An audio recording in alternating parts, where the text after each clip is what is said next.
जहां ईरान और इजराइल का युद्ध चल रहा है, वहीं पर दूसरी ओर रूस बहुत सारा तेल बेच करके कमाई कर रहा है। तो जानते हैं वो किस तरीके से कमाई कर रहा है, इसके क्या मायने हैं? बेशक रशिया के लिए मौका तो मौका मौका पूरा भरा पूरा है। क्योंकि सबसे बड़ी चीज जो है, रशिया का तेल का सबसे बड़ा जो डिमांड है वो यूरोप में है। यूरोप के सारे मुल्क रशिया से पहले तेल खरीदते रहे, पर जब से यूक्रेन का सैंक्शंस लगा दिए गए हैं 2 साल पहले, करीब 2.5 साल हो रहा है, तो उसके बाद से सबसे बड़ी समस्या अगर किसी को आई है रशिया की, तो आप कह सकते हैं कि उनका तेल न बिकने की समस्या हो गई है। पर यूरोप के लिए समस्या ये हो गई है कि वो तेल कहाँ से ले, कैसे ले, ये समस्या हो गई। तो यूरोप तेल कहाँ से ले रहे हैं, शायद ये स्टडी करना बड़ा इंटरेस्टिंग है। यूरोप जो तेल ले रहे हैं वो रशिया से सीधे नहीं खरीद रहे। रशिया जो है, खास करके हिंदुस्तान में जो 2 रिफाइनरीज बनी है, जो एक रिलायंस की है और एक नयारा की है, जो रशियन कंपनी रॉसनेफ्ट का सब्सिडियरी है, इन दोनों के पास जो तेल आता है, और ये जो दोनों रिफाइनिंग कर रहे हैं, और दोनों की रिफाइनरीज का जो आप अगर आप देखें डिस्टेंस 100 किलोमीटर के अंदर ही है, 100 किलोमीटर से ज्यादा नहीं है, दोनों गुजरात में ही है, जामनगर जिले में ही है। एक जामनगर में ही है प्रॉपर रिलायंस का, और जामनगर से लगभग 100 किलोमीटर दूर जो है द्वारका में जो है, वहां पे न्यारा का है। तो यहाँ जो रिफाइनिंग होती है उसमें सबसे बड़ी जो एक आप कह सकते हैं सबसे बड़ी अच्छाई ये है कि वो रिफाइनरीज बहुत अच्छे रिफाइनरीज हैं, और खास करके जो रशिया के जो तेल आता है या जिससे भी के क्रूड आता है, उसके रिफाइनिंग करके उसमें से खास करके डीजल का डिमांड जो है, हिंदुस्तान ने तो एक बेवकूफी में डीजल इस्तेमाल करना बंद कर दिया है, पर यूरोप अमेरिका डीजल का इस्तेमाल ज्यादा करते हैं, क्योंकि डीजल में जो है, जिसको कहते हैं केल्विन पावर जो है, एनर्जी पावर जो है वो ज्यादा होता है। तो ये डीजल का इस्तेमाल वो ज्यादा करते हैं, डीजल का जो है फ्यूल एवरेज भी ज्यादा होता है। और डीजल में एक और खास बात होती है, डीजल में जिस तरह की चीजें होती है उसके इंजन लुब्रिकेशन भी अच्छा होता है, जिसके अगर आप सीएनजी का इस्तेमाल करते हैं तो सूखा सूखा होता है, तो इंजन पर बड़ा असर आता है। तो डीजल जो है बहुत लो सल्फर हाई क्वालिटी डीजल जो है हमारे यहाँ से बन के जाता है, और उसकी सबसे ज्यादा खपत खास करके सर्दियों के दिनों में, जिसमें कि डीजल के आसानी से जलता नहीं है कहा जाता है, उसमें ये डीजल जो है बहुत मुनासिब माना जाता है। और इसलिए यूरोप और अमेरिका दोनों ही यहाँ से डीजल खरीदते। इसके अलावा भी और कई सोर्सेज से जो है डायरेक्टली रशियन तेल जो है वो जाकर आपका अमेरिका में यूरोप में और अमेरिका में बिकता है। दूसरी एक चीज और है, अगर इसको आप देखें बड़ी इंटरेस्टिंग है वो भी। देखिए तेल का जो सारा जो बिजनेस है, ऐसा नहीं है कि जहां पर पैदा हो रहा है वहीं से दिया जाता है। तेल के जो उत्पादक हैं वो ये भी कोशिश करते हैं कि मान लीजिए आपको अरब सागर के आसपास तेल भेजना है, और रशिया का तेल जो है, जो सखालीन हो या जहां भी हो, उनका आने में टाइम लगता है, काफी दूर है। तो वो क्या कहते हैं, स्वैप कर देते हैं ईरान से। चाइना के साथ भी होता है, चाइना तो सीधे सीधे आज भी चीन को बेच रहा है तेल। और रशिया जो है तमाम सारी सैंक्शंस के बावजूद वो स्वैप कर लेता है ईरान से, और वो तेल जो है फिर रशिया का तेल जो है ईरान के जरिए या दूसरे मुल्कों के जरिए फिर वो पहुंच जाता है यूरोप और ऐसे देश जहां सैंक्शंस लगा हुआ है। यानी कि आप अगर सीधे सीधे बात अगर उसको हम लें, बहुत बारीकी से अगर हम देखें, तो सैंक्शन जो अमेरिका लगा रहा है, सैंक्शंस हिंदुस्तान के लिए भले ही कुछ सक्सेसफुल हो जाए, पर यूरोप के लिए वो सक्सेसफुल नहीं हो। तो रशिया का तेल वहां पहुंच रहा है, और इसलिए रशिया के पास ये एक अवसर है कि सिर्फ यही नहीं, और भी जो सारे मुल्क है, चीन को भी वो बेचता है, जो फार ईस्ट एशिया के जो मुल्क है, तो वहां भी रशिया का तेल जाता है। तो रशिया का तेल का मार्केट बड़ा हो जाता है। और साथ में अभी ईरान ने जिस तरह से होर्मुज पे हिंदुस्तानी, अमेरिकी इसराइल और इस तरह के जो अमेरिका के जो दोस्त है, उनके उन मुल्कों पर जिस तरह से उनके जहाजों के आने जाने पर एक रोक लगा दिया है, तो उसका भी असर जो है पूरे सप्लाई सिस्टम पे दिखता है। तो ये सप्लाई सिस्टम जो है रशिया जो है अलग अलग तरीके से करने की कोशिश कर रहा है। और ये देखिए कई चीजें होती है मार्केट, आप मिलिट्री स्ट्रेटेजीज अलग होती है, मार्केट स्ट्रेटेजीज अलग होती है। मार्केट स्ट्रेटेजीज जो है मिलिट्री स्ट्रेटेजीज के ऊपर चलती हैं, क्योंकि वो बिजनेस के देखते हुए चलता है, प्रॉफिट्स को देखते हुए चलता है, और उसी के जरिए हम पुतिन एक चीज गलत नहीं कहता है कि रशिया से अगर आप तेल खरीदते हैं तो रशिया जो यूक्रेन से लड़ाई लड़ रहा है उसको आप सब्सिडाइज कर रहे हैं। कहीं ना कहीं ये बात सही है, पर सवाल ये है इसके काट पुतिन डोनाल्ड ट्रंप के पास में। तो रशिया का देखिए तेल बाजार में सामान चाहिए, बाजार में सामान किसी से भी कोई भी बेचेगा उसको मुनासिब लगता है और मुनासिब दामों में मिलेगा तो जरूर लेगा। रशिया का तेल मुनासिब दामों में मिलता है और जगह से सस्ते दामों में मिलता है, क्योंकि सैंक्शंस लगा है, इसलिए रशिया सोचता है कि जैसे भी हो बिक तो जाए कुछ। तो इन सारी चीजों के वजह से जो है ये सैंक्शंस जो है सही माने में अगर यहाँ पे कहानी बनानी है तो कहानी ये होनी चाहिए कि सैंक्शंस कितने कामगर हो रहे हैं। तो सैंक्शंस कामगर नहीं हो रहे, एक तरफ तो सर मिसाइल्स कामगर नहीं हो रहे, दूसरी तरफ सैंक्शंस कारगर नहीं। तो इन सारी चीजों की वजह से जो है रशिया का जो तेल का बिजनेस है वो तमाम परेशानियों के बावजूद बढ़ता जा रहा है। रशिया का तेल की अगर आप देखें जो बिक्री है वो कम नहीं हुई है इतने सालों। तो ये जो एक मार्केट का जो ये जो बारीकियां हैं, इसके अमेरिकी सैंक्शंस या अमेरिकी डॉलर जो है वो दबा नहीं पाई। ये एक बहुत बड़ी चीज है। और दूसरी चीज अभी अगर आप देखें धीरे धीरे जो अरब मुल्क हैं, सऊदी अरेबिया इंक्लूडेड जो है, उन्होंने डॉलर के साथ ऑफिशियली जो है सऊदी अरेबिया ने उसको रिन्यू नहीं किया जो डॉलर का एग्रीमेंट पेट्रो डॉलर का 1974 से उनके साथ था। तो इन सारी चीजों को अगर आप देखें तो कहीं ना कहीं लगेगा अमेरिका स्ट्रेटेजिकली कई जगह से कमजोर पड़ रहा है। भले ही अपनी हो उसके पास ताकत है, उस ताकत के बल पर भले ही हमले करे और अपने हुमकियां दिखाए, हुक्म दिखाने की कोशिश करे, पर सारी चीजों के बावजूद जो है अमेरिका जो है कहीं ना कहीं इन चीजों पे मात खा रहा है। और यही जो बातें हैं डोनाल्ड ट्रंप को जो है परेशान कर रही हैं और वो दिख रही है। जो जिस तरह से वो बातें कर रहे हैं कि हम अभी सारी खत्म कर देंगे, सब कुछ खत्म कर देंगे, हिंदुस्तान पे तमाम सैंक्शंस लगा रखे हैं उन्होंने बिना कहे। ये भी कहूंगा मैं, बिना कहे हिंदुस्तान पे तमाम सैंक्शन लगे, रशिया से तेल नहीं खरीदोगे, खरीदेंगे तो हम टैरिफ लगा देंगे। टैरिफ उन्होंने पहले 2.4% के आसपास होती थी, उन्होंने 18% कर दिया, यानी लगभग 16% टैरिफ बढ़ा दिया है हिंदुस्तान के ऊपर। और भी तरह तरह के जो है वो कंडीशंस लगाते जा रहे हैं कि हमारा जो ऐसे ऐसे सामान जो कि वेस्ट है वो भी हमसे खरीदना पड़ेगा।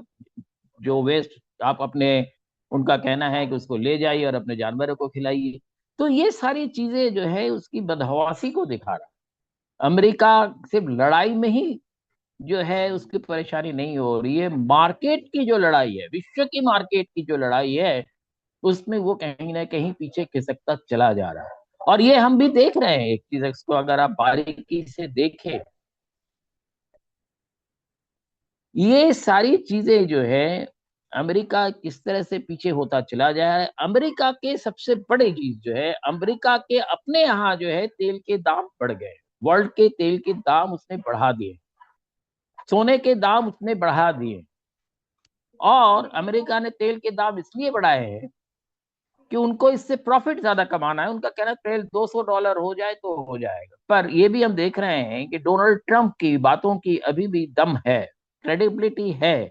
हम तमाम मिसकम्युनिकेशन की वजह से जो है हमारे जो एलपीजी की क्राइसिस हमने क्रिएट कर ली। पर डोनाल्ड ट्रंप ने एक बार कहा कि ईरान की लड़ाई हम जल्द खत्म कर देंगे, उनकी बातों को पूरी बाजार ने मान लिया और तेल जो $120 के आसपास जा रहा था घट के $90 पे आ गया।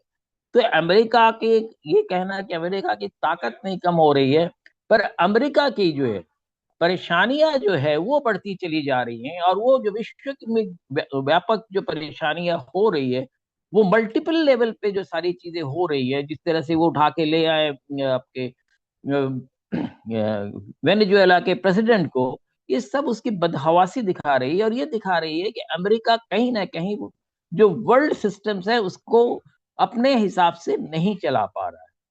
और नाटो भी अगर अलग हो गया तो इन सारी चीजों में अमेरिका जिस तेल को बेचने की कोशिश कर रहा है, अमेरिका अभी तक अपना तेल नहीं बेच रहा है। अमेरिका दूसरे जगहों पे तेल बेच रहा है, यूरोप अपना तेल नहीं बेच रहा है, वो दूसरी जगहों से तेल ला के जो है उसका खपत कर रहा है। तो ये सारी चीजें जो है इस लड़ाई की बड़ी इंटरेस्टिंग एस्पेक्ट्स ये है कि इसके जो मार्केट की जो लड़ाई चल रही है, उस लड़ाई में अमेरिका जीत नहीं पा रहा है। और रशिया जो है जिस तरह से सारी चीजों को मैनेज कर रहा है, तो वो एक तो रशिया के साथ एक ज्योग्राफिकल एडवांटेज, रशिया एशिया के पूरब से लेके यूरोप के पूरब तक, कहीं रशिया के आखिरी छोर जो है पश्चिम तक, वहां तक उसका फैलाव है। और उस फैलाव की वजह से जो है रशिया अपना सामान तो बेच ले रहा है। भारत पे तमाम सैंक्शंस के बावजूद अमेरिका मजबूर हुआ कहीं ना कहीं कहने के कि आप रशिया का तेल ले लीजिए। क्योंकि अब सवाल ये है कि जब आप लड़ने बैठते हैं तो आप हर एक को हर वक्त दुश्मन नहीं बना सकते। तो अमेरिका सोच रहा है कि कम से कम इसी तरह से भारत हमारा साथ रहे। अब ये सारी चीजों के बावजूद जो है विश्व की तेल की खपत जो है जिस तरह से हो रही है, जो आपके जिसको कहते हैं जो फ्लोटिंग जो आपके जो स्टॉक्स होता है, जो जहाजों पे होता है, वो सारी किस तरह से हो रही है, ये सारी चीजें जो है मिला के फिलहाल मैं समझता हूं कि अमेरिका जो है प्रेशर उन पर ज्यादा है।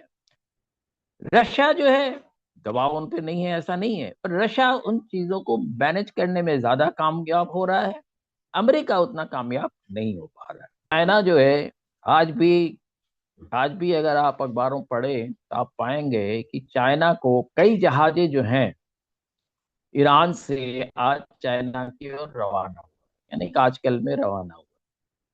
तो चाइना की सप्लाईज जो है कुछ किसी सैंक्शन ने जो है वो अमेरिका के सैंक्शंस वहां काम नहीं आते, हिम्मत भी नहीं पड़ती है शायद अमेरिका को कि चीन पर किस तरह के सैंक्शंस लगा पाए। तो चाइना को ईरान का तेल मिल रहा है, चाइना की ईरान से अच्छी खासी दोस्ती है। चाइना ईरान को कहा जा रहा है कि कई तरह के टेक्नोलॉजिकल और तरह की सहायता भी उनसे उनको ईरान को दे रहा है। मिसाइल की टेक्नोलॉजी में भी कहा जा रहा है कि चाइना कहीं ना कहीं उनको चीजों को देने को तैयार है। यहाँ तक कि ये भी कहा जा रहा है कि जो उनकी जो बेसिक रडार सिस्टम है, जो डिफेंस सिस्टम है, उसमें भी कहीं ना कहीं चाइना की शिरकत है। रशिया के लिए भी कहा जा रहा है वो दे रहे हैं। और इन सारी चीजों में चाइना के को जो है सप्लाईज की कोई प्रॉब्लम अभी तक नहीं है। चाइना को रशिया से तो पहले ही मिल रहा है। रशिया और रशिया का अगर सबसे बड़ी खपत कहीं होती है तो चीन में होती है। और अब ईरान से भी उसकी खपत जारी है। तो इन सारी चीजों को अगर आप देखें तो कहीं ना कहीं आप पाएंगे, चाहे ईरान के तेल पर रोक हो चाहे रशिया के तेल पर रोक हो, अमेरिका जो है उसको उस तरह से उन रोकने में, उनके जहाजों को रोकने में कामयाब नहीं हो पा रहा। और इसलिए जो है अमेरिकी का जो आप कह सकते हैं जो त्योरियां बढ़ती जा रही है, परेशानियां बढ़ती जा रही है। और वो बदहवासी में आज जो खड़ग आइलैंड की बात हम लोग कर रहे थे, खड़ग आइलैंड पे भी इसी बदहवासी में उन्होंने किया है कि किसी तरह ईरान हमारे कब्जे में तो आए। पर ईरान कब्जे में इसलिए नहीं आ रहा है कि ईरान के साथ चीन, देखिए चीन ने अपनी सेना आज तक बाहर कहीं भेजा नहीं है, पर चीन ने जिस तरह से वार्निंग्स दी हैं उसके कोई जवाब अमेरिका की तरफ से नहीं आया। रशिया जिस तरह से सारी चीजें करता जा रहा है उसका भी जवाब अमेरिका दे नहीं पा रहा है। इसलिए ये सोचना कि अचानक पूरे विश्व का जो तेल का मार्केट कोलैप्स हो जाएगा, जो अमेरिका ने कोशिश की थी या सोचा था, वो नहीं हो पा रहा है। और इसलिए जब ऑल्टरनेट मार्केट अवेलेबल है और वहां से सारी सप्लाईज आ रही हैं, तो अमेरिका को मुझे लगता है अगर इसी तरह से लड़ाई और 2-4 दिन चल जाए तो अमेरिका को खुद कहीं ना कहीं इस लड़ाई को खत्म करने के लिए पहल शायद करनी पड़ जाए। एक चीज और मैं कहना चाहूंगा, देखिए अब 1914 से अगर आप ये तेल की लड़ाई की शुरुआत कहें तो 1914 के फर्स्ट वर्ल्ड वॉर से शुरू हुआ। यूरोप और अमेरिका, तो ब्रिटेन और खास करके अमेरिका, तब ब्रिटेन की वो ज्यादा थी, तो ब्रिटेन और अमेरिका ने ये पूरी चीजें शुरू की 1914 की लड़ाई में, जिससे वर्ल्ड वॉर हुआ। और उसके बाद से लगातार अगर आप देखें, यूरोप और अमेरिका जो है एशिया पर तमाम तरह से दबाव डालते रहे। तमाम लड़ाइयां एशिया पर उन्होंने लादी हुई है, तो पहले विश्व युद्ध से, दूसरे विश्व युद्ध से, कोल्ड वॉर के दौरान, उसके बाद अगर देखें 1980 से लेके आज तक उन्होंने पूरा पूरा मिडिल ईस्ट में इराक, सीरिया से लेके आपका लीबिया तक सारा अपना कब्जे में ले लिया। लेबानन वगैरह पे आज भी हमला किए चले जा रहे हैं। पर मैं अब समझ रहा हूं कि अब एक नया जमाना आने की शुरुआत है, और ये जमाने की जो शुरुआत हो रही है उसमें अब ईरान की लड़ाई जिस तरह से चल रही है, और ईरान की लड़ाई में ईरान को अगर अमेरिका दबा नहीं पाता है, तो अब एशिया की एक नई शुरुआत हो। और इस नई शुरुआत में जो कम्युनिकेशन है, कई खास करके भारत का कम्युनिकेशन जो है बहुत अच्छा होना चाहिए। कई मामलों में हम उस तरह से कम्युनिकेशन नहीं कर पा रहे हैं, चाहे हम ऑपरेशन सिंदूर के हों, चाहे कारगिल के हों, चाहे और कई ऐसी घटनाएं हैं जिसके एक के बाद एक बताई जा सकता है, कोविड में भी हो। तो हमें अपने जो कम्युनिकेशन है उसको ज्यादा पुख्ता करना पड़ेगा। हमें अपने जो पड़ोसी मुल्क हैं उनके साथ अच्छे रिश्ते रखने पड़ेंगे। और ये जब अच्छे रिश्ते हम रखेंगे तो हिंदुस्तान, एक चीज जो पहले हिंदुस्तान का जो एक पूरा दबदबा था नाम के जमाने में, कोल्ड वॉर के जमाने में, तो वो आवाज हिंदुस्तान को बुलंद करनी पड़ेगी, और हिंदुस्तान को पड़ोसी मुल्कों के लिए अपनी आवाज उठानी पड़ेगी। तो ये सारी चीजें अगर करेगी तो मुझे लगता है कि अब अगला जो नया विश्व तैयार होगा उसमें कहीं ना कहीं एशिया की लीडरशिप आगे बढ़ सकती है।